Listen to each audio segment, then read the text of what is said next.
Today we've come to the UK headquarters for MIRA, the Motor Industry Research Association. Now, in terms of safety and performance, probably the most important thing on your car are its tyres.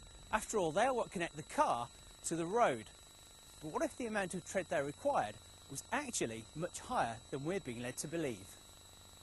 It was some years ago that the tests were done to see the effect of tread depth on wet braking, and cars and tyres have changed so much in that time. It was about 20 years ago when the last tests were done, that we thought we should conduct the tests again and see if modern braking systems, modern tyre technology, modern suspension on cars actually made a difference to these figures. Matt, just explain to us the format of what you're doing here today. What we're doing, we're taking 4 popular cars and we're brake testing them in the wet with 3mm of tread depth, and we're doing 5 runs on each car to get an average to see how far it takes them to stop when they've got 3mm of tread. Then we're getting them with 1.6mm of tread, which is the legal limit, and in the same test again. And the idea is that a lot of manufacturers recommend that you should change your car at 3mm rather than the actual legal limit, because the actual performance of the tyre really tails off after 3mm tread depth.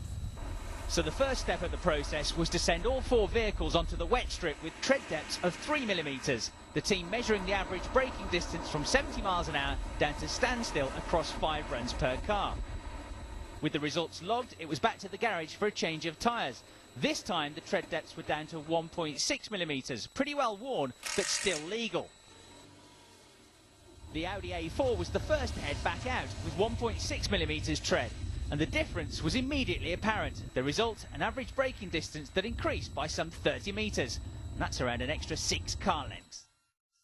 Next up, the Toyota RAV4. Again, the point of using 4 cars was not to compare the braking distance of each model, but to measure a cross-section of cars with different weights, since the weight that the tyres have to carry is a key factor. This time the car took an extra 37 metres to stop, and it was still doing 50 miles an hour at the point at which the same car on 3mm tread had stopped. A pretty conclusive result. And the results for the Clio were very similar. On average, an additional 38 metres braking distance on the 1.6mm tyres, and again the car was still travelling at 50 miles an hour where it would have stopped with the 3mm tyres on. The final car to be put to the test was the Ford Focus. This time the car took an extra 44 metres to stop on the 1.6mm tread. That's around 9 car lengths.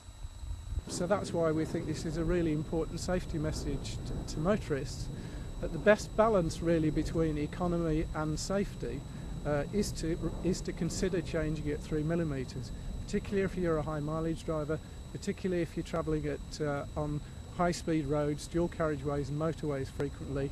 Then this really is an important safety issue. And Continental estimate that changing tyres that little bit earlier, when down to a 3mm tread, would only cost around another £20 per year. It's a small price to pay to be able to stop safely on wet roads, and certainly much less costly than the alternative.